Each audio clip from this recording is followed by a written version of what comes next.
ஹாய்ங்க. இன்னைக்கு நம்ம வீட்டுல இருக்க பொருள வச்சு ஒரு கேக் பண்ணலாம். 150 கிராம் வெல்லம் எடுத்துக்கோங்க.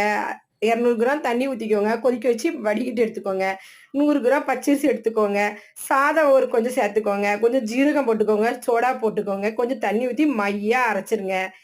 நம்ம பாவு காய்ச்சி வச்சிருக்கோம்ல, அந்த மையா அரைச்சிருக்கோம்ல, அதில ஊத்தி நல்லா கலக்கிருங்க. அந்த சூடு ஆறுறதுக்குள்ள ஒரு குக்கர்ல தேங்காய் எண்ணெய் ஊத்திக்கோங்க. 1 ஸ்பூன் எண்ணெய் தாராளமாவே நெய்யும், தேங்காய் எண்ணெயும் ஊத்தி நல்லா சூடு ஆவுனோனே கொஞ்சம் தேங்காய் வந்து பல்லு பல்லா கீறி அதில சேர்த்துக்கோங்க.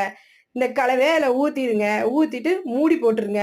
வ குக்கரோட வாரும், குக்கர் விசிலு போடாம ஒரு 10, 15 நிமிஷம் வச்சுருங்க. இப்போ வந்து 10 நிமிஷம் கழிச்சு ஒரு வடை சுடுவோம்ல, அந்த கம்பி வச்சு குத்தி பார்க்கணும். உங்களுக்கு கரெக்ட்டா இருக்குன்னா, வெந்திருக்க மாரி தெரிஞ்சா கரெக்ட்டு. கத்தி எல்லாம் கொஞ்சம் ஆற விட்டுருங்க குக்கர்ல இருக்கத. நல்லா ஆறுனோனே சைடுல ஃபுல்லா கத்தி வச்சு நல்லா ஓரமா எல்லாம் பண்ணிட்டு, அதுக்கப்புறமா நீங்க கட் பண்ணுங்க. சூப்பரான ஸ்வீட் ரெடிங்க. பாய்.